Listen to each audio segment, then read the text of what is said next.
Salut à tous, bienvenue sur Increase Your Capacity, le podcast où l'on parle de développement chez les jeunes sportifs. Pour ce nouvel épisode, j'ai le plaisir de recevoir Jeff. Jeff, est-ce que tu peux te présenter s'il te plaît ? Salut, donc je m'appelle Jeffrey Rivière, je suis préparateur physique, entre autres, je fais plusieurs choses en même temps, et je suis sur la région de Grenoble. Ok. En prépa physique, tu as quoi comme groupe ? Alors, je suis responsable de la préparation physique au Grenoble Basket 38. Donc, j'ai surtout l'équipe senior qui évolue en N3 et la section sportive du club, donc qui regroupe des joueurs U17 et les premières années U20.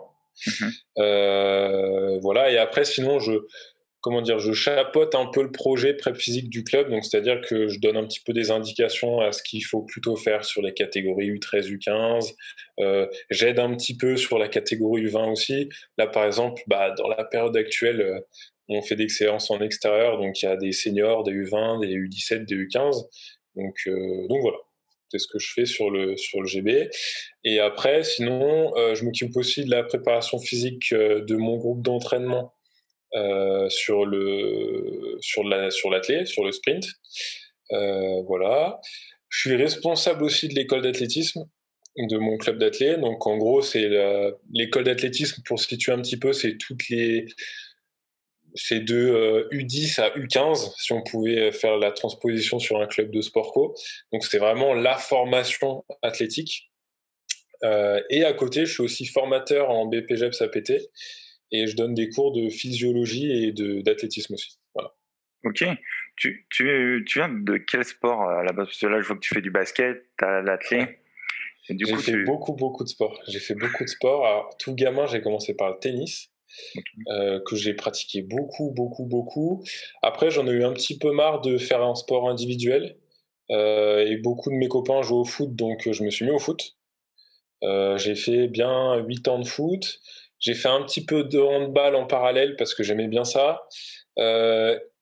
Et ensuite, ma seule qualité dans le foot, c'était ma vitesse. Et j'avais un petit dribble, mais sinon, mes passes étaient désastreuses, mes tirs, pas mieux, enfin voilà. Et je voulais vraiment exploiter cette qualité de vitesse, et je suis rentré en STAPS. Donc en STAPS, au début, j'étais spé foot, et j'avais un cours d'athlétisme, donc de sprint haie. Et du coup, le professeur qui s'appelle Olivier Four, m'a regardé courir, machin. Je lui ai dit que moi, j'aimais bien ça, j'adorais la sensation de vitesse. Et il m'a dit, écoute, si ça t'intéresse, viens tester. Et du coup, j'y suis resté, j'ai arrêté le foot et je me suis mis à 100% à l'athlé. Donc du coup, là, actuellement, toujours, je suis sprinter et plutôt 100 mètres, 200 mètres. D'accord. Plutôt 200 mètres même. Pas de haies, juste 100 mètres et 200 mètres en sprint. Non, je suis pas assez souple, trop tard. Ça. Et comment c'est venu que tu fasses de la prépa physique chez les jeunes ? Je veux dire, ça a été comme ça ou c'est toi qui t'es vraiment intéressé à ce public-là ? C'est pas venu comme ça. On va dire que j'ai commencé dans ma deuxième année de STAPS, on devait faire un stage en école d'athlétisme, en fait. Et donc, comme l'athlé, c'est quand même beaucoup de préparation physique. Du coup, j'ai tout de suite été amené à agir avec un public jeune. C'est le premier public auquel j'ai eu affaire. Et du coup, c'est avec ce public que j'ai fait mes premières armes, vraiment, d'entraînement. Et j'ai trouvé que j'avais un feeling avec ce public. Donc c'est pas quelque chose qui m'a repoussé.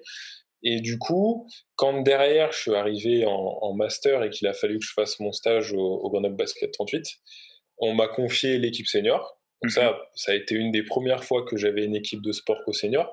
Mais du coup, par contre, quand on m'a confié les jeunes, ça a été assez naturel. Enfin, c'est un public avec lequel je m'entends bien et j'aime beaucoup travailler. Okay. Parce qu'il y a des choses, c'est là que se construisent les choses et c'est ça que je trouve très intéressant.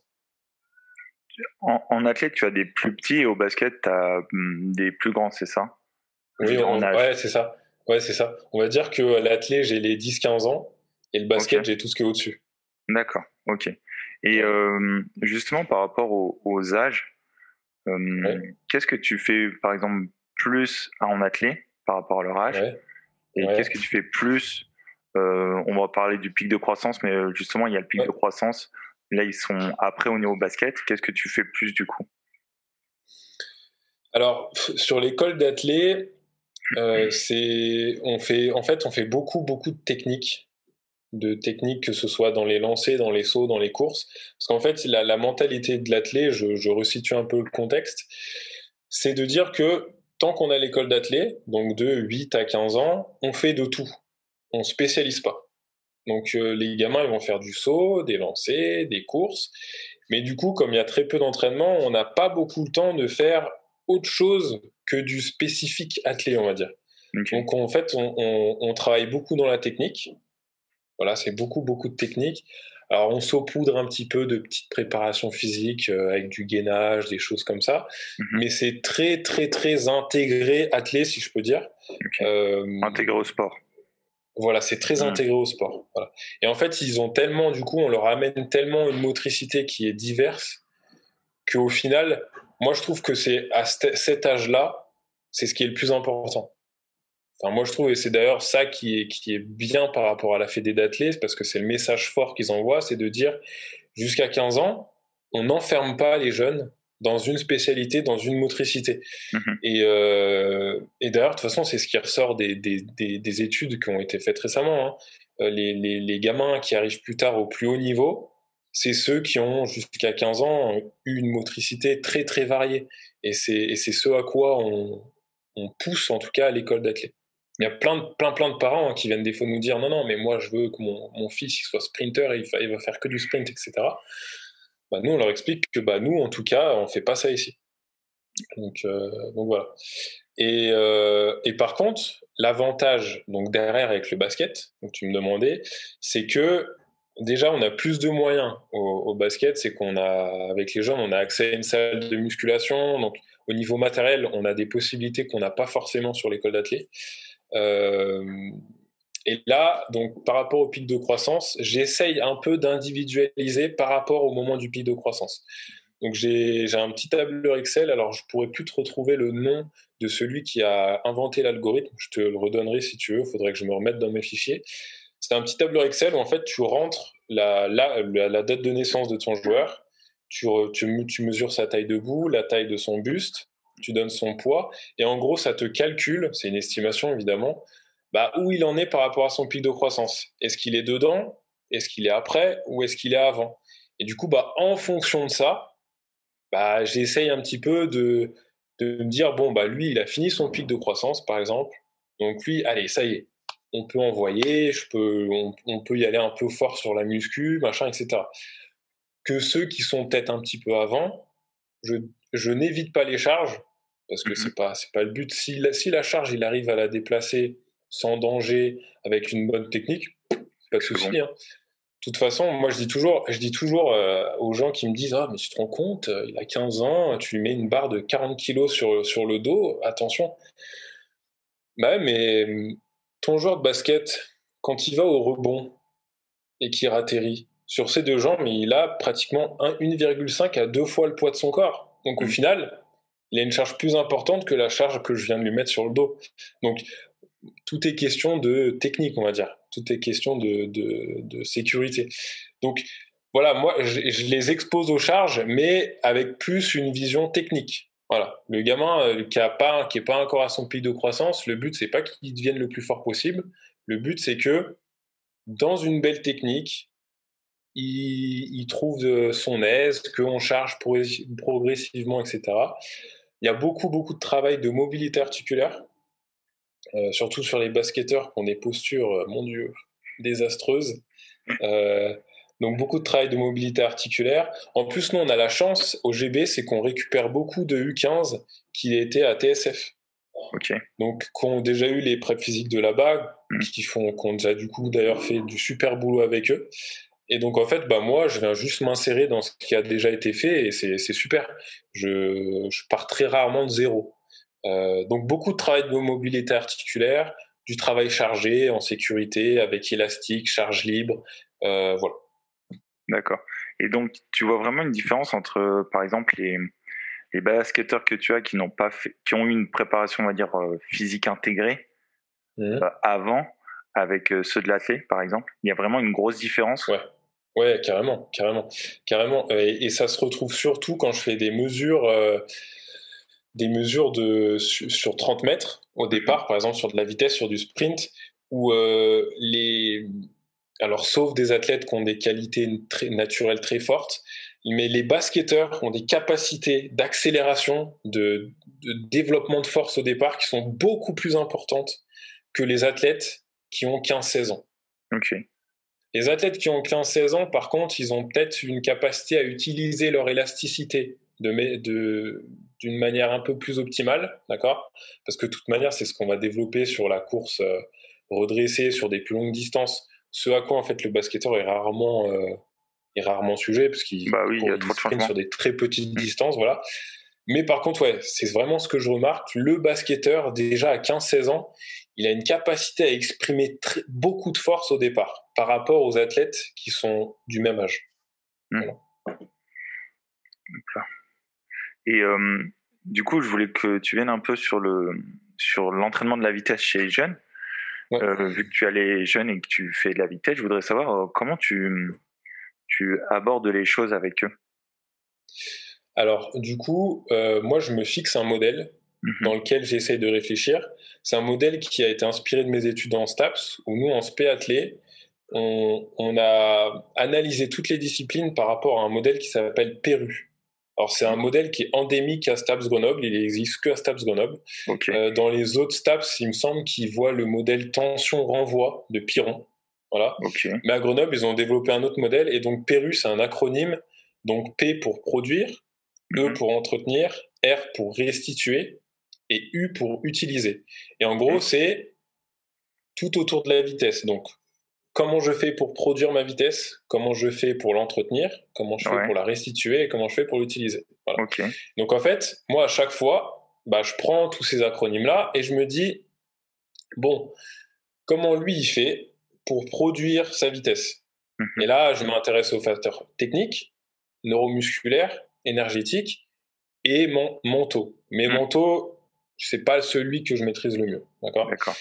Donc après, voilà, chaque acronyme, en gros, j'essaye de regarder sous ces 4 facteurs-là, qu'est-ce que le jeune là, et comment il s'organise pour effectuer cette fonction, d'accord. Okay. Et alors, par contre, avec le basket, c'est là où je me suis dit, par contre, le basketteur, en vitesse, il fait une chose que l'athlète ne fait pas, il décélère. Oui.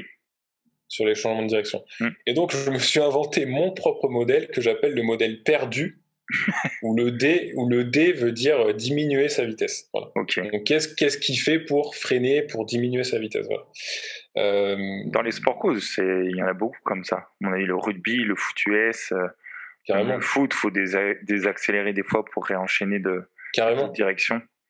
Carrément. Et d'ailleurs, je pense que aussi, c'est peut-être même d'ailleurs pour ça que les basketteurs, par rapport aux athlètes, ils ont une force plus importante sur de la course que n'a pas l'athlète, parce que l'athlète, il a juste à produire la vitesse et à l'entretenir. D'accord. Mais il n'a pas à gérer cette force excentrique pour décélérer, repartir sans cesse. Donc, je pense que ça explique en partie cette capacité-là des basketteurs à être forts sur les départs, à exprimer beaucoup de force. Voilà. Donc voilà, je m'organise dans ce modèle-là, et du coup, j'ai oublié ta question. C'était comment tu fais pour travailler la vitesse chez GEM ? Ouais. Alors, du coup, je m'intéresse beaucoup à comment ils s'organisent techniquement, d'abord. Parce que c'est par rapport à ça que je vais réussir à me dire, bon, techniquement, il a besoin de ça, mais est-ce que là, ce qu'il fait techniquement, c'est vraiment... la cause, est-ce qu'elle est réellement technique, ou est-ce qu'il faut aller travailler dans la force, est-ce qu'il faut aller travailler dans la pliométrie, et à partir de là, j'ai des points clés dans ma tête technique. Donc par exemple, pour les basketteurs, je vais pas travailler la technique de manière aussi pointue qu'un athlète, parce que déjà d'une, on n'a pas le temps. Mais il y a des points clés que j'essaye de retrouver. Donc par exemple, c'est la pose d'appui sous le bassin. Ok. D'accord. Parce que si je pose mon appui sous mon bassin, c'est là où j'aurai mécaniquement, avec les leviers, etc., sous le bassin, c'est là que je vais pouvoir exprimer le plus de force le plus rapidement possible. Donc mon bassin, il va avancer le plus vite possible vers l'avant. Éviter de faire des grands pas, en fait, où ils se perdent. Voilà, alors, ouais, voilà, c'est ça. En gros, c'est un peu ça. C'est ça. Il y a aussi une chose à laquelle je m'intéresse, c'est à la vitesse à laquelle mon appui, mon pied revient devant. Donc une fois que l'appui est terminé, à quelle vitesse il revient devant? Pour deux choses. Déjà, la première, c'est que plus mon appui revient devant, plus vite je vais pouvoir recréer un appui derrière.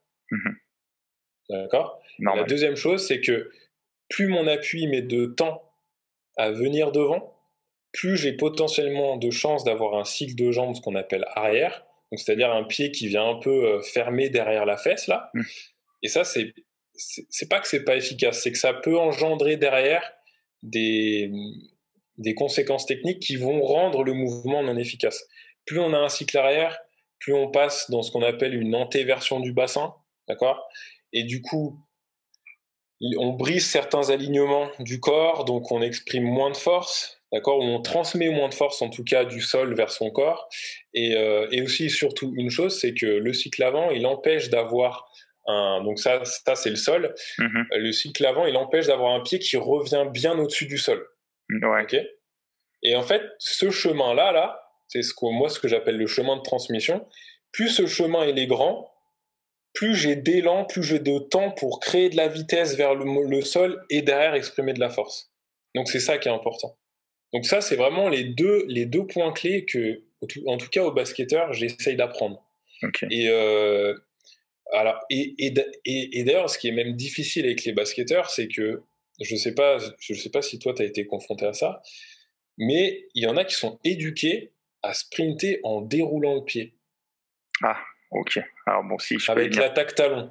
Ouais, avec l'attaque talon. Ouais. Et du coup, alors là, à partir de là, pour déconstruire ça, je me tire les cheveux. Alors toi, je sais pas si tu as des astuces pour ça, mais c'est... Déjà, ça, je sais d'où ça vient. C'est parce que moi-même, j'avais fait une intervention, j'avais fait un truc là-dessus. En fait, il y avait des préparateurs physiques qui étaient venus et qui parlaient du déroulé du pied. Et en fait, c'était plus d'une question de motricité. C'était apprendre à l'enfant que où est son pied et son corps dans l'espace, en fait. Ouais, sauf que ça a été, on va dire comment... Mal interprété. Ouais, voilà, mal interprété, mis bout à bout, comme le téléphone arabe. Et en gros, maintenant, c'est attaque talon. Après, je pense que je me pose la question s'il n'y a pas aussi un problème avec les chaussures de basket qui sont quand même très lourdes, je trouve. Ouais, peut-être. Avec des comment je pourrais dire ça, des trucs qui bloquent la cheville un peu, des chaussures hautes. Ah oui. Et donc du coup, je me pose la question s'il n'y a pas aussi un facteur là qui doit jouer. Mais entre autres, c'était ça, ouais.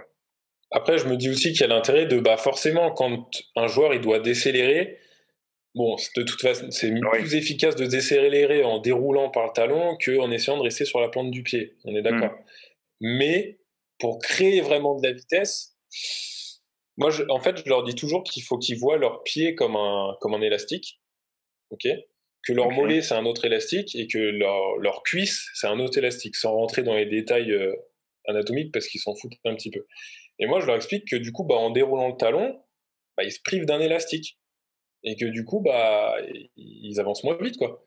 Et en général, du moment où ils arrivent un peu à avoir cette idée en tête, c'est que je leur fais comprendre sur des gammes que en utilisant le pied, ils vont plus haut sans dépenser forcément plus d'énergie.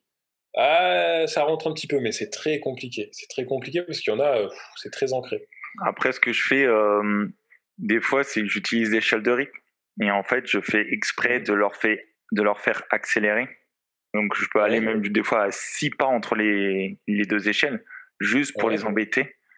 Et là, je leur fais prendre conscience. Est-ce que tu as posé le talon? Non. Donc, tu as compris que si tu veux aller vite, arrête de t'écraser au sol, en fait. Il faut que comme tu dis, il faut que ça rebondisse. C'est élastique. C'est intéressant ce que tu dis d'ailleurs par rapport à l'échelle de rythme, parce que l'échelle de rythme, elle est de plus en plus controversée. Oui. En tout cas, pour les gains de vitesse. J'en ai entendu parler, ouais. Voilà, pour les gains de vitesse. Alors, et du coup, on en revient à ce que je te disais avant qu'on commence, c'est de dire, l'échelle de rythme en soi, c'est un outil. Exactement. Ça va dépendre de pourquoi tu le fais, comment tu le fais, à qui ça s'adresse, quel objectif.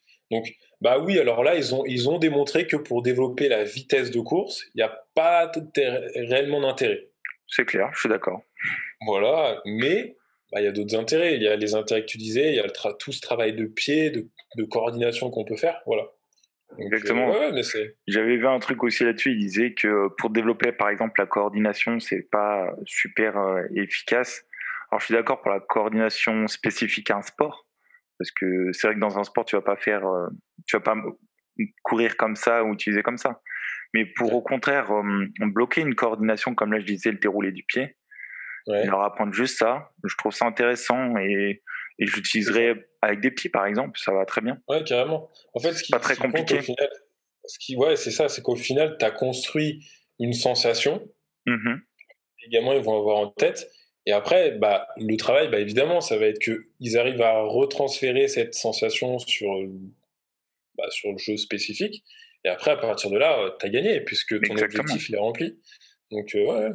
Donc voilà, mon petit truc là-dessus, j'ai mis. J'avais une autre question, c'était quoi oui, par rapport à la vitesse, donc tu travailles aussi le départ avec les basketteurs? Parce que je pense que les départs doivent être compliqués ou pas, je sais pas du tout. Alors, franchement, honnêtement, je pense que j'ai de la chance. En tout cas, là, avec la génération que j'ai depuis 2-3 ans, j'ai de la chance parce que, comme je te disais, les gamins, soit ils viennent du centre de formation, la TSF, donc ils ont eu des préps physiques qui les ont un petit peu éduqués à certaines choses. Le GB, il y a aussi beaucoup de stagiaires STAPS qui sont passés par là en préparation physique, dont Robin Panissé, qui maintenant fait la réathlétisation au FCG au rugby, et qui avait des notions un peu d'école de course, etc. Donc, si tu veux, je suis pas arrivé. Les gamins étaient. Je suis pas parti de zéro. Ok. Ça, je le sais, voilà. Alors là, maintenant, cette année, j'ai vraiment des gamins qui sont arrivés qui partent de rien. Et du coup, l'année prochaine aussi. Et du coup, c'est intéressant. Mais du coup, voilà, beaucoup de travail de départ. Du départ, mais comme je te disais, avec des intentions à construire. Je les embête pas à construire une forme gestuelle, si tu veux. Je veux pas que la plupart du temps, ils pensent que comme je suis sprinter, en fait, ils me regardent beaucoup faire mes choses, etc. Et ils pensent que il faut absolument avoir les genoux hauts. Ouais, ok. En fait, je leur explique. En fait, c'est ça qu'il faut expliquer, c'est que les genoux hauts, c'est la conséquence d'une intention. C'est pas lever les genoux pour faire beau, en fait, on s'en fout. C'est le genou, il se retrouve haut parce que j'ai l'intention, sur mon appui, de tirer mon genou vers l'avant. Ouais. Et en fait, c'est cette intention de le tirer vers l'avant qui fait que mon genou se retrouve dans cette position. D'accord ?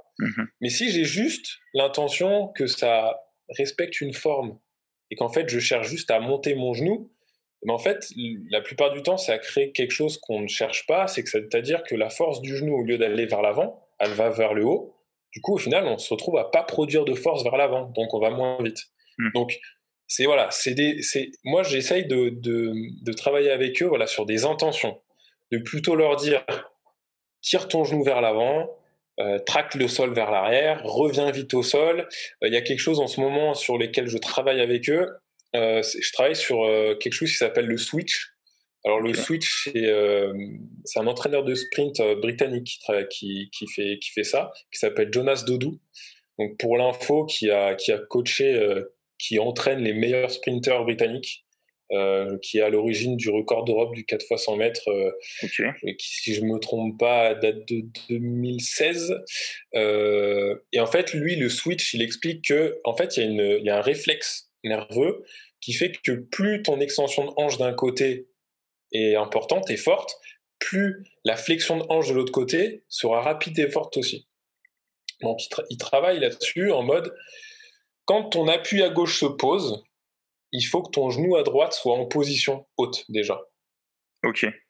Tu vois ce que je veux dire ? Oui. Et en fait, ça permet de travailler sur ce que je t'expliquais tout à l'heure, de dire, quand mon appui se termine, il faut que ma jambe revienne vite devant, derrière. Donc en fait, tu alternes tout le temps cette position de j'ai un appui au sol, j'ai le genou qui est en haut. Et j'essaie de leur faire travailler là-dessus. Donc là, il y a beaucoup de gammes, beaucoup de travail isolé, puis après, on fait du travail sur des plots, etc. Et, euh, et juste de leur dire, juste cet indice de dire, quand ton appui se pose, le genou, il doit être en haut, et ben juste ça, ils se rendent compte qu'en faisant des montées de genoux et en calant ce rythme-là, tac, tac, tac, tac, ils accélèrent tout seuls. Ok. Et du coup, quand ils essaient de retranscrire ça sur de la course, ben, ils se rendent compte que d'une, ils vont plus vite, mais de deux, ils dépensent moins d'énergie. Et ça, c'est important. Et ça, c'est important. Et tu fais des tests pour évaluer donc leur vitesse. Et Ouais. si tu fais quoi comme test justement avec eux? Alors, j'ai 3 tests. Ok. Le premier, j'ai un test sprint linéaire basique où j'utilise MySprint. Donc, il y a des jalons tous les 5 mètres. Et ce qui est pratique, c'est que bon, tu filmes avec ta caméra au ralenti. Du coup, tu as un chronométrage vidéo qui est aussi précis qu'un chronométrage cellule. Et du coup, ce qui est pratique, c'est qu'en une course, tu as les temps à 5 mètres, 10 mètres, 15 mètres, 20 mètres, Ok. 25, 30 mètres. Donc ça, c'est assez sympa. Le deuxième test, j'utilise beaucoup le Cazorla. Je Donc c'est connais pas. un test d'agilité. Donc ça fait un tac-tac, ça fait un zigzag. Ça représente 20 mètres de course à peu près. Voilà. Ok. Et le troisième que j'ai commencé à introduire cette année, je fais un test de charge-vitesse. Donc c'est-à-dire que je travaille beaucoup avec d'ailleurs un collègue qui est au FCG par rapport à ce test-là, parce qu'il travaille beaucoup sur ça au FCG, où tu prends le poids. Hop, pardon. Tu prends le poids de ton joueur, ok, et tu vas le faire courir une fois sans charge, Ouais. et après tu fais une course à 25% de poids de corps sur un chariot, Ok. 50%, 75%. Ok. 75%, ça ressemble presque plus à du sprint, d'accord? Ok. Mais bref, tu rentres tous les temps dans un tableau Excel, et du coup, tu as le profil charge-vitesse de ton joueur. Ok. Ok, donc par exemple, tu vas voir que ça va, déjà d'une, ça va te permettre d'individualiser la charge sur le chariot, parce que tu vas te rendre compte qu'il y en a qui sont très rapides, mais souvent les plus rapides, c'est pas ceux qui sont capables d'aller le plus vite avec le chariot d'un même poids. Par exemple, j'ai 2 joueurs. J'ai un joueur, mon joueur le plus rapide. Euh, tu lui mets un chariot de 20 kilos, d'un coup, au classement, il est 8e sur les 10 joueurs. Ok. Et Tu c'est dû vois, à donc quoi? Je sais pas. c'est dû aux capacités propres individuelles de chacun Ok. d'exprimer de la force. Voilà. Et donc, je travaille là-dessus en ce moment avec eux, avec les gamins, où du coup, là, ils ont tous leur propre charge sur le chariot. D'accord. Donc, par exemple, je sais que l'accélération au départ, d'accord, je sais que par exemple, mon joueur A, là, mon meilleur, sur les 5 premiers mètres, sa vitesse max, elle est de 3,5 mètres secondes. D'accord. Donc, moi, je veux qu'il passe beaucoup de temps à travailler sur cette vitesse-là. Ok. Donc, grâce à mon profil charge-vitesse, avec mon petit tableau, mon petit algorithme, d'ailleurs, je pourrais le partager si tu veux. Je sais que si je veux que mon athlète il soit à 3,5 mètres secondes, il faut qu'il ait telle charge sur le chariot. Ok, cool. Donc ça veut dire qu'au lieu qu'il bosse que pendant 5 mètres à cette vitesse, je vais peut-être pouvoir le faire bosser sur 10, 15 mètres à cette vitesse. Donc ça veut dire que tous les facteurs techniques que je veux qu'il bosse sur cette vitesse-là, je vais bénéficier de 3 fois plus de distance pour qu'il le fasse. Donc ça veut dire plus de répétitions. Donc il va intégrer plus certaines choses. En plus du travail de force qui va avec. Ça, c'est du sled pull, hein, on est d'accord. La charge Ouais, est c'est ça, derrière. c'est Charlie. Ouais, la charge est derrière. Et tu fais des fois des sled push ou pas? Non, honnêtement, j'ai pas le matériel. Et alors, moi, c'est mon idée à moi parce que c'est ma sensibilité à moi. Euh, Ce que j'aime, comment dire, je trouve que ce qui est bien avec le chariot derrière, c'est qu'il y a la motricité des bras Ok. qui Ah rentre en oui, que jeu et tu qui n'as pas en permet. sled push. Ouais. Voilà, c'est ça, c'est ça. Hmm. Donc voilà, Ok. c'est les 3 tests que j'utilise. Ok. Et j'avais une question aussi, c'était comment tu fais pour organiser des séances de vitesse? C'est-à-dire, est-ce que tu peux dire à peu près c'est les séries, Ah récupération, ouais. répétition et un peu Comment je des... quantifie? Ouais, c'est ça parce que tu vois là par exemple, j'imagine enfin non, j'imagine pas, j'ai déjà vu un prep Mhm. physique venir vers moi pour que je corrige sa séance, il a fait quand même travail de vitesse, c'était le titre et à Ouais. 30 minutes de 30-30. Mon Dieu. Tu vois. Donc, est-ce que tu peux expliquer au moins à peu près le nombre de séries, la récupération et le nombre de répétitions? Du coup, c'est là où la vision des filières énergétiques elle devient importante. Parce que la vitesse, quand tu regardes le sprint, ça peut aller en athlée en tout cas, du 60 mètres qui va durer chez les meilleurs 6 secondes et demie, donc pure filière anaérobie lactique en puissance, ok. Ça peut aller aux 100 mètres qui dure 10, 12 secondes, ça dépend de ton niveau. Les filles, ça peut aller jusqu'à 13 secondes au niveau régional. Donc, tu commences à être quand même plus dans de la puissance lactique, ok. Et derrière, tu as le 200 mètres qui dure entre 19 pour les meilleurs mondiaux. Au niveau national français, c'est dans les 21 secondes. Chez les filles, 23, 24, 25. Donc là, tu es à fond dans la puissance lactique. Ok. Mais tu prends un coureur de 400 mètres. L'effort, il dure 46, 50 secondes. Pas pleine balle, mais presque. T'es plus du tout dans le même effort qu'au début. Et pourtant, ça reste de la vitesse. Oui. D'accord. Il y a différents types de vitesse. C'est vrai qu'on n'en a pas parlé, mais il y a différents types de vitesse. 400, le 400, c'est quand même sous max. Tu pars pas sur un 400 à pleine balle, sauf Wade Van Niekerk sur le record du monde qui apparemment était pleine balle. Ou si t'as jamais fait un 400 et que tu sais pas te gérer. Voilà, une personne normalement constituée, elle le fait pas, ou elle le fait une fois et après elle le fait plus. Grave. donc tu vois, on va dire, allez, on va se fixer, allez, une limite, on va aller jusqu'aux 200 mètres. Donc tu vois, un effort de 25 secondes, allez, pour les filles au niveau, allez, régional. Et du coup, tu vas pas quantifier les choses de la même manière parce que ton effort, il n'est pas de la même durée. Et en plus du coup, c'est pas la même filière, donc c'est pas les mêmes substrats, c'est pas la même fatigue, c'est pas les mêmes déchets. D'ailleurs, il y en a une où il n'y a pas de déchets et une autre où il y en a. Ok. Et du coup, les temps de récupération ne sont pas les mêmes vu que tu n'es plus dans la même filière. Donc déjà, la première chose, c'est d'identifier quel temps d'effort et du coup, à partir du temps d'effort que tu vas faire, là, tu vas pouvoir te dire, il faut tant de récup, tant de séries, etc. Donc, sur de la filière, on va dire purement alactique, donc basket, on va dire. Ouais. Ok, basket, sprint très très court. Je me fixe toujours un volume qui est compris entre 250 à 400 mètres de course total sur la séance. Total, ok. Total, ok. Par contre, je me dis toujours, si j'estime là que mon joueur il commence à fatiguer, que c'est moins rapide techniquement, c'est moins joli, etc., je stoppe. Okay. Moi, j'essaie toujours d'avoir que le travail de vitesse il soit pas à 100%, mais voilà, qualité vraiment la plus maximale possible. Voilà.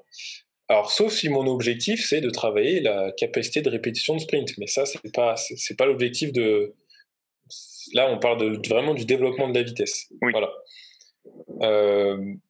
Les récup, la littérature scientifique, elle dit que normalement, tes stocks intramusculaires en phosphocréatine, qui sont très très très faibles, ils sont régénérés entre 1 minute 30 à 30 minutes de récup.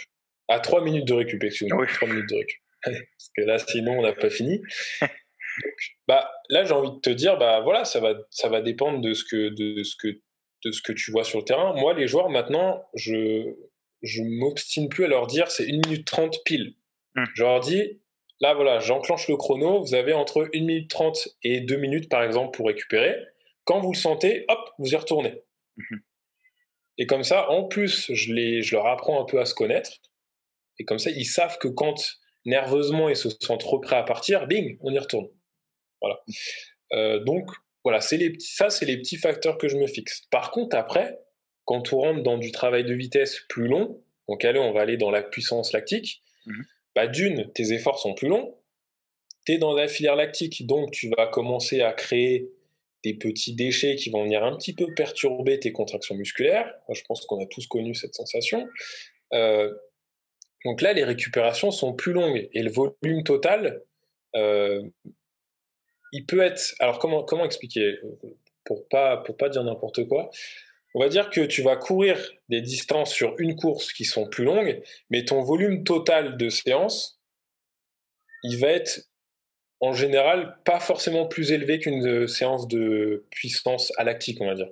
Ça tourne entre 400 à 600 mètres de course. Alors ça dépend par exemple des coureurs de 400 mètres. Oui. Eux, leur corps il est prêt à encaisser plus de volume. Ils peuvent aller jusqu'à des 800, 1000 mètres de course sur ce genre de séance-là. Mais par exemple, je vais te dire, moi, des sprinteurs courts que j'entraîne ou moi-même, la séance phare de puissance lactique, par exemple, c'est 4 fois 150 mètres. Ok. Pleine balle. Et entre 10 à 12 minutes de récupération entre les courses. Donc, souvent, ce genre de séance, les gens qui connaissent pas l'athlète, ils vont se dire waouh, c'est vraiment une séance de branleur, ça. Il y a 4 courses. Bah déjà, fais-en 2. Au bout de 2, tu verras que la filière lactique, elle bosse bien. Voilà. Et ça crée déjà beaucoup de fatigue, mais c'est suffisant. Et là, du coup, comme tu es dans une filière qui crée des déchets, évidemment, tu laisses beaucoup plus de récup. Mais comme l'objectif de ce genre de travail, c'est que ton corps il devienne plus résistant à des taux de lactate et des taux de ion H+, parce que c'est l'ion H+, le responsable de la fatigue, plus élevé, le but, c'est justement d'aller travailler dans cette fatigue, pour que ton corps il finisse par créer les capacités pour s'adapter et à résister à l'effort. D'accord ? Donc là, tu vas pas travailler ta capacité à atteindre une vitesse maximale, ok ? Tu vas travailler ta capacité à entretenir ta vitesse maximale le plus longtemps possible. Et ça, en athlète, c'est un facteur de performance. D'accord ? Ce qui ne l'est pas sur du basket pur, quoique plus un joueur récup entre les efforts, plus il va être capable d'être puissant, rapide, mieux c'est. Ok ? Mais du coup, voilà, sur de la vraiment puissance lactique, sprint très court, voilà, entre 250 à 400 mètres de course sur une séance, récup 1 minute 30, 3 minutes. Des fois même, on peut envisager de temps en temps de faire des récup un peu plus longues pour ramener un peu plus de fraîcheur nerveuse. Des fois, recentrer un peu techniquement, redonner des consignes. Voilà. Et vraiment, vitesse, puissance lactique, entre 400, 600, 800 mètres de course, ça dépend des capacités de chacun, avec des récup qui sont comprises entre 10 à 15 minutes. D'accord ? Parce que là, il faut le temps que le corps il évacue un peu les déchets, etc. Sachant que, je ne veux pas dire de bêtises, mais la filière lactique, elle récupère totalement au bout de 2 heures. Une fois que tu as fini ta séance. Donc, dans tous les cas, c'est une filière que tu travailles dans la fatigue. C'est pas, voilà. Mais si je comprends bien, pour travailler la vitesse, on parlait de la qualité de vitesse. Vitesse, ouais. Il y a pas besoin, c'est pas des séances où on doit, à partir du moment où le coach voit qu'il y a une vitesse qui est moindre, il faut qu'il soit le joueur ou l'athlète récupère plus, soit il faut qu'il arrête la séance parce que de toute façon, il est plus dans l'objectif de séance. Après, en gros, c'est ça. Ok. Carrément. Et même, j'ai même envie de dire, parce que moi, c'est la problématique à laquelle j'ai été confronté quand je suis arrivé dans le basket. Si l'objectif du bloc prep physique de la séance, parce que souvent, tu partages la séance avec le coach, il y a une partie prep physique et puis une partie après, basket, tactique, etc. Tu es associé à la séance. Ouais. Voilà, si l'objectif de ta partie prep physique, c'est la vitesse, il faut absolument le faire en début de séance, sur de la fraîcheur. Comme ça, il y a de l'échauffement, etc. Parce que moi, justement, j'ai dû, des fois, pas me battre, mais argumenter un peu avec le coach qui, lui, voulait que je fasse ma prep physique à la fin de la séance. Mais du coup, les joueurs, la plupart du temps, ils étaient totalement cramés. Donc, au final, la vitesse, tu sais que c'est mort. Tu peux pas la travailler. Ou alors, tu vas le faire, mais les gains, ils vont être minimes. Et en plus, le risque de blessure, il est super élevé. Donc, tout ce qui est vitesse, il faut le faire absolument sur de la fraîcheur, début de séance, quand c'est sur des sports co où il faut l'intégrer un petit peu avec le reste. Quoi.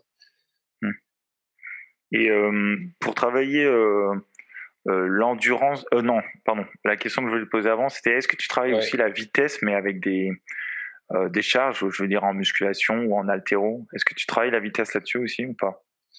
Sur du VBT, là, du Velocity Based Training un peu, la puissance. Par exemple. Oui. Oui, je l'intègre. Moi, alors je planifie beaucoup mes cycles en ce moment en tout cas, mes cycles de prep physique sur le triphasique. Ah, le fameux triphasic system. Voilà, c'est ça, Peu connu. de Cal Diet. Ouais, de Cal Bah, Diet. tiens, est-ce que tu peux en parler un peu? Je voulais que Oh ça. là là. C'est. Ouais, bah, c'est en gros, alors je vais essayer de pas dire de bêtises, parce que j'ai pas encore fini totalement le bouquin, je savoure le bouquin.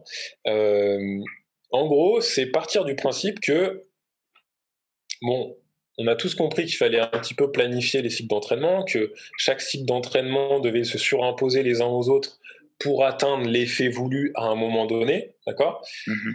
Et donc souvent, je dis une bêtise, mais voilà, souvent on enchaîne les cycles un peu hypertrophie, force, puissance, machin, etc. Et en gros, bah, l'auteur, il se pose la question de dire, euh, j'ai le chat qui passe derrière, c'est qui va se dire, bah, pourquoi au lieu d'à chaque fois entraîner des mouvements, enfin la force, machin, pourquoi en plus on n'irait pas planifier, compartimenter les modes de contraction musculaire? Pourquoi à un moment j'entraînerai pas plus ma phase excentrique, à un autre moment ma phase isométrique et à un autre moment ma phase concentrique? Parce que le mouvement sportif balistique, il comprend les trois phases tout le temps. Mhm. Quand je saute, quand mon joueur de basket il va sauter au panier, bah, il y a d'abord une phase excentrique où j'absorbe les forces, une légère phase isométrique où bah, mon muscle va être contracté mais les tendons vont continuer à se tendre, d'accord? Et Mhm. la qualité de cette phase-là, bah, c'est justement la capacité du muscle à rester contracté pour que les tendons se tendent. Et puis après, derrière, il y a ma phase concentrique où, bam, je relâche toute cette énergie accumulée, plus celle que je peux produire avec mes muscles. Et il s'est rendu compte, il y a des études qui ont montré, alors je crois que dans le livre d'ailleurs, c'est une étude entre deux lanceurs de poids. Ok. Les deux lanceurs de poids, ils ont la même force, ils ont le même max au développé couché. Le développé couché, c'est vraiment un gold standard au lancer de poids. Il y a vraiment une très forte corrélation entre la force au développé couché et la performance au lancer de poids. Ok. Pour comparer deux lanceurs qui ont exactement le même max, exactement le même. Sauf qu'il y en a un qui lance 4 à 5 mètres plus loin que l'autre. Et en fait, bah, du coup, ils ont mesuré leur force au développé couché. Mais du coup, ils ont mesuré les forces exprimées en excentrique, Mhm. en isométrique, puis en concentrique, tout le long du mouvement, en fait. Et bah, ils se sont rendus compte que celui qui, en fait, lance plus loin, et bah, il absorbe autant de force excentrique que l'autre sur le Ouais. développé couché, sauf qu'au lieu de le faire, je dis une bêtise, c'est juste pour qu'on se rende compte en 2 secondes, bah lui, il le fait en 1 seconde et demie. Il le Et fait ouais. plus vite. Il absorbe plus de force plus vite. Et donc, du coup, c'est un principe mécanique, c'est comme ça. Bah, derrière, il renvoie plus. Et ouais. Et donc, en fait, voilà, c'est se dire, bah, si des fois, mon joueur, là, bah, j'arrive pas à développer sa détente, pourtant, je le fais sauter, je lui fais faire des squats dynamiques, machin, etc., il n'y arrive pas. Bah, est-ce que c'est pas parce que bah, il a peut-être un petit problème sur sa phase excentrique? Est-ce qu'il arrive bien à absorber les forces, etc. Est-ce que il a peut-être plutôt un problème sur sa phase isométrique? Est-ce que bah, justement il arrive à garder cette tension musculaire pour tendre le tendon? C'est ce qu'on appelle, c'est ce que Franz Bosch a appelé le slack musculaire, d'accord? Mhm. Cette capacité de prétention. Bah, est-ce que c'est ça le souci? Enfin voilà. Et du coup, ça ouvre des champs de possibilités de planification incroyables. On peut faire, ça y est, on peut faire plein de choses. Et du coup, c'est ultra, ultra intéressant. C'est Romain Cacciavenda qui m'a un peu initié à ça au début. D'ailleurs, je l'en remercie. Et du coup, non, voilà, c'est très, très intéressant. Et du coup, on se rend compte que bah, y a beaucoup, beaucoup de facteurs à la performance. Énormément. Énormément. Quand, Donc voilà. quand tu fais le travail de vitesse avec charge, Ouais. tu utilises quoi comme charge? Quand je dis quoi, c'est est-ce que tu utilises un pourcentage du 1RM ou est-ce que Mmh. tu fais par rapport à d'autres facteurs? Alors, comme au niveau matériel, moi, j'ai très peu de matériel pour Mhm. vraiment mesurer les vitesses qui sont déplacées. Donc, la plupart du temps, bah, je me fixe au 1RM. Voilà, et on sait qu'il y a des fourchettes qui ont été fixées pour travailler plutôt en puissance vitesse, puissance force, etc. Mais depuis 2 mois, j'ai acquéri un petit accéléromètre. Oh, Voilà, j'ai investi. Et donc, du coup, bah là, alors, bon, bah, malheureusement, avec le Covid, etc., bah, on n'a plus accès aux salles de musculation. Donc, j'ai pas pu l'essayer avec des joueurs, mais j'utilise sur moi-même pour l'instant pour tester. Et alors, l'avantage de ce genre de capteur, c'est que bon, il te donne une espèce d'estimation de ton ARM à chaque fois. Donc, ce qui est assez sympa, parce que au lieu du coup de faire un test max et de perdre une séance, entre guillemets, bah, tu as ton max en permanence qui est ajusté d'une séance à une autre. Mais aussi, ça mesure toutes tes vitesses de barre. Et ça mesure une chose qui est importante, c'est ce qu'ils appellent le velocity drop, c'est ta perte de vitesse dans ta série. Donc, il mesure en gros la vitesse de déplacement de ta barre, de ta première rep et de la dernière. Et il calcule la perte. Et d'ailleurs, il me semble que Cal Dietz, dans son bouquin, il dit que s'il y a un moment dans ta série, tu as une perte de 10 à 20%, il me semble, ça veut dire qu'il faut que tu stoppes. Ouais, c'est énorme, 10-20%. 10-30%. Ouais, c'est énorme, voilà. Alors, ça veut dire que soit ta charge est trop importante et qu'il faut que tu enlèves, soit que tu es trop fatigué et qu'il faut que tu stoppes ton entraînement. Et ça marche aussi sur les mouvements d'haltérophilie, ou c'est plutôt sur des mouvements style développé couché ou squat, où la barre elle est vraiment très, on va dire, linéaire, quoi.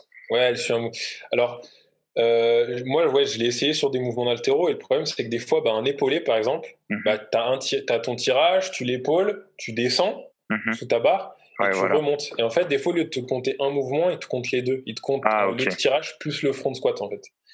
Donc, alors après, toi, tu peux supprimer le mauvais mouvement, etc. Mais l'haltéro, je suis pas très très convaincu pour l'instant. Ou sinon, il faudrait que tu fasses en puissance, quoi. Arracher puissance ou épauler puissance. Et d'ailleurs, même dans l'appli, quand tu règles, parce qu'en fait, tu lui dis quel mouvement tu vas faire, et quand tu fais un mouvement d'haltérophilie, je vais dire autrement. Quand tu fais un mouvement de force, type squat, tu lui dis si tu vas plutôt travailler en force, plutôt en puissance-vitesse, plutôt en puissance-force, ou plutôt en pliométrie. Ok. Et en fait, comme ça, lui, à partir de là, le capteur, il va te dire si tu es dans la bonne tranche de force, etc.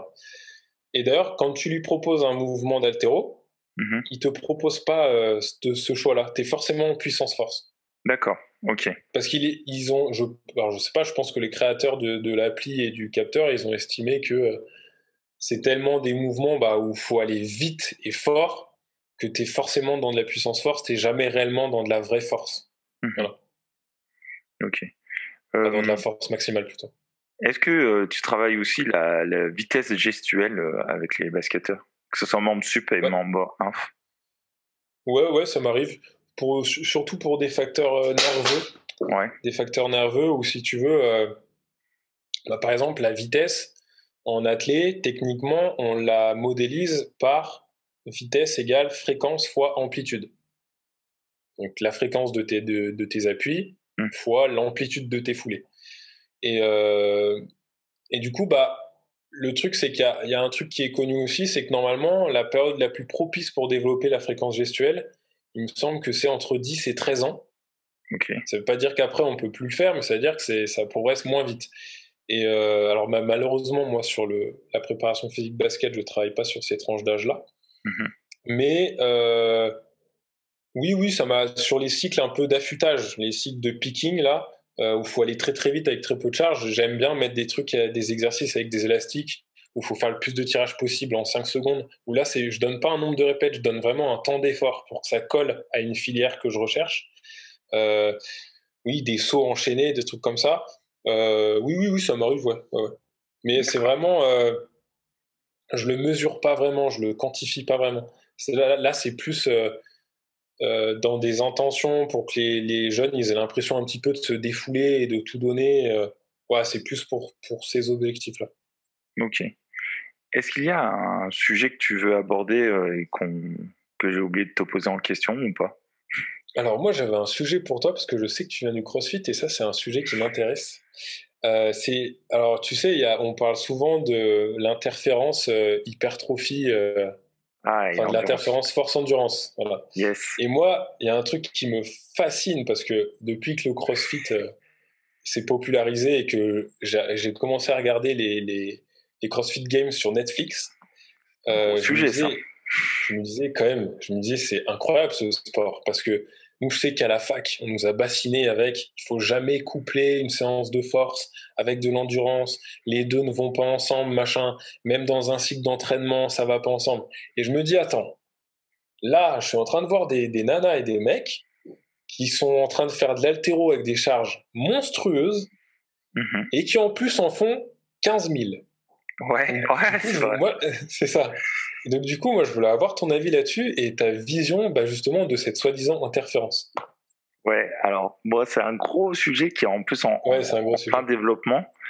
Je dirais que déjà, faut savoir que quand il y a du haut niveau CrossFit, ils font pas de la haute intensité non plus tout le temps, et que la polarisation de l'entraînement arrive aussi tout doucement au CrossFit. Super.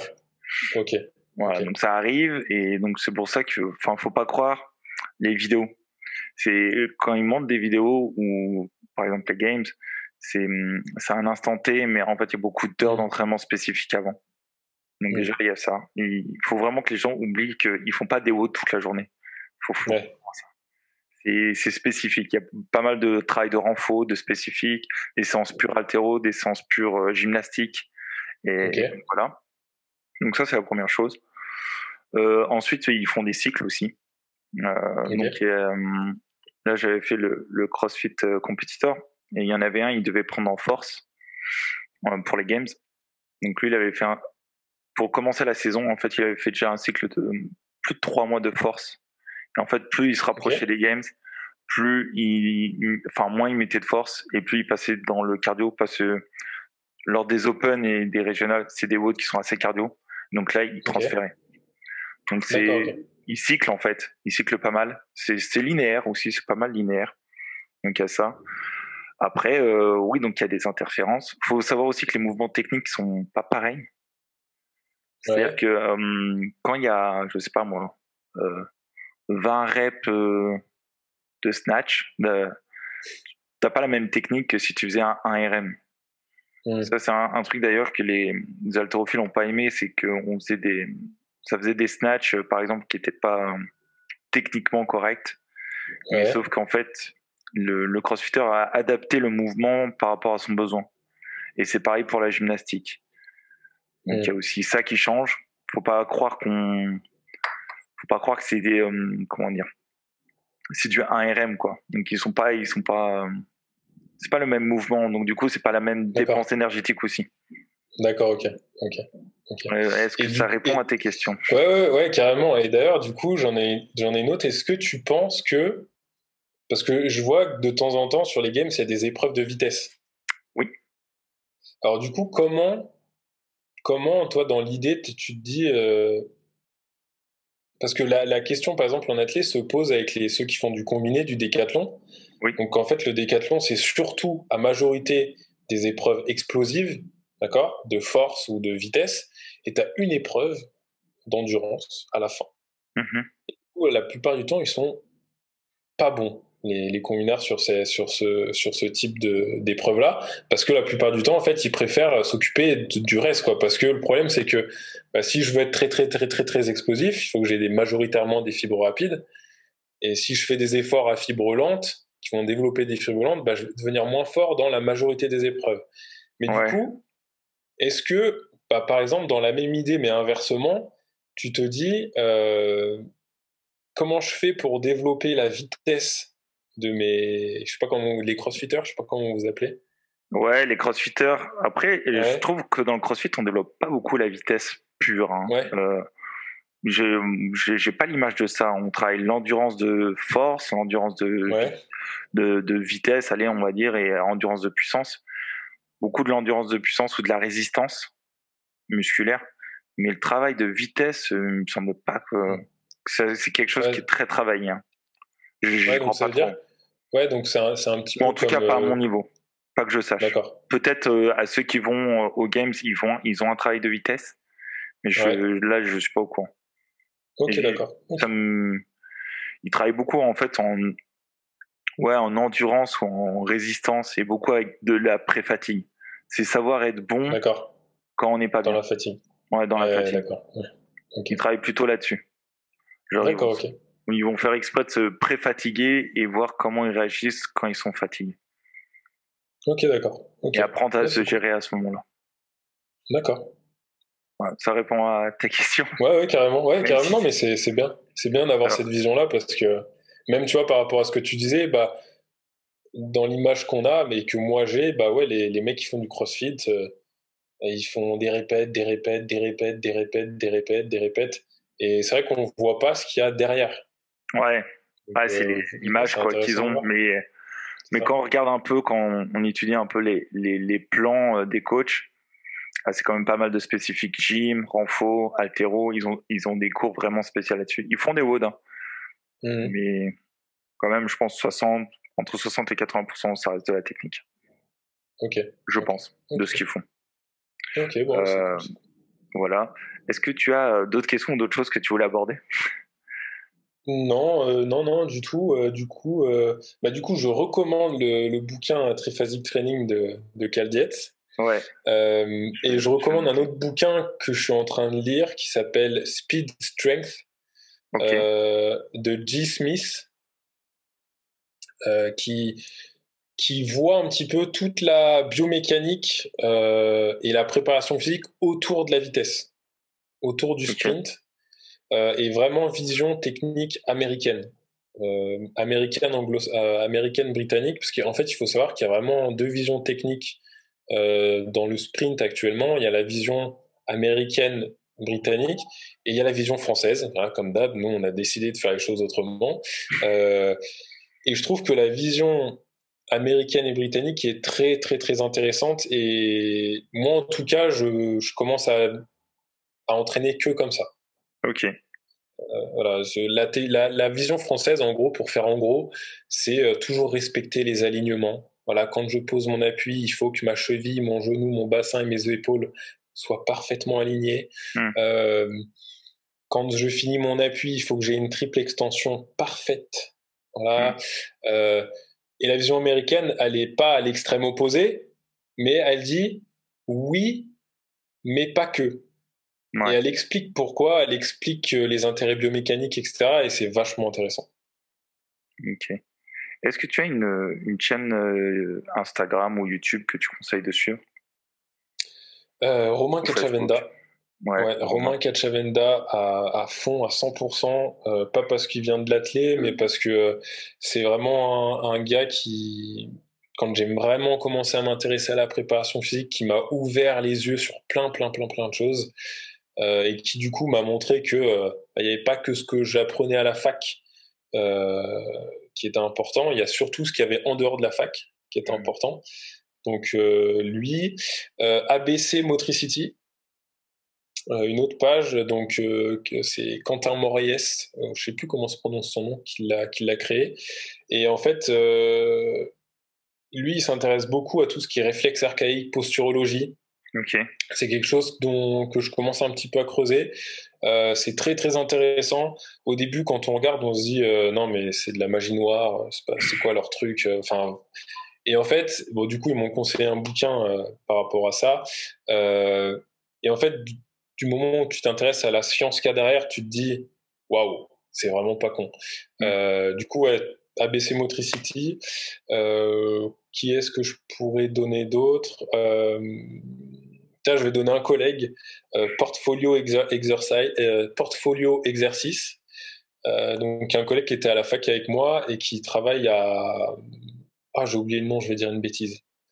Qui travaille dans un centre de prep physique en Suisse, j'ai oublié le nom, qui fait du sacré boulot, qui est surtout biomécanicien, qui s'intéresse vraiment qui maîtrise parfaitement tout ce qui est plateforme de force, avec qui on a tous les deux fait une formation qui s'appelle Pro-FTS.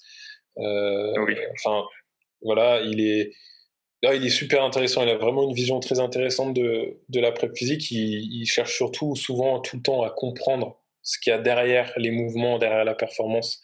Et il est intéressant. Ok. Une personne que tu aimerais voir dans le podcast? Une personne, tiens, Romain Cacciavenda, tiens. Si seulement. Ouais. Je vais le contacter quand même, mais j'aimerais bien. Tu peux essayer. J'ai beaucoup de questions. Je vais essayer, hein, mais j'aurais beaucoup de questions. Ou sinon, si tu veux que je te conseille quelqu'un, un autre collègue à moi, qui bosse au FCG et qui est une espèce de bibliothèque vivante, qui Lucas Granja. Lucas Granja, donc je pourrais te donner le contact si tu veux. C'est lui, je pense qu'il faut l'avoir. Lui, si tu veux parler réathlétisation avec lui, c'est une pépite, vraiment. Un exo que tu aimes bien faire avec les jeunes, justement? Et ben du coup, là en ce moment j'en ai deux. Il y a l'exercice que je te disais avec les montées de genoux, le switch, voilà, qui permet déjà de comprendre certaines choses. Et après, j'aime beaucoup faire du travail de skipping. Donc c'est du sprint avec des miniers pour matérialiser les appuis. Voilà. Je l'aime beaucoup parce que la minier, en fait, au-delà de représenter une longueur de foulée ou quelque chose comme ça, c'est un obstacle qui va permettre de créer un comportement. Et il va permettre de créer deux comportements. Le premier, c'est de dire, quand mon appui quitte le sol, si ma jambe ne revient pas vite devant en fermant mon pied sous la fesse, je vais taper la haie et du coup je vais tomber, c'est pas ce que je veux faire. Donc ça permet d'obtenir ça.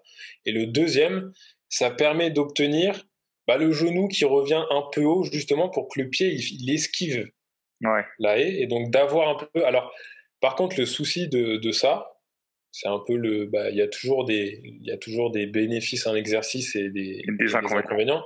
L'inconvénient, c'est que ça peut, par contre, si on en fait trop, construire ce que je te disais tout à l'heure, juste le gars qui lève son genou pour lever le genou.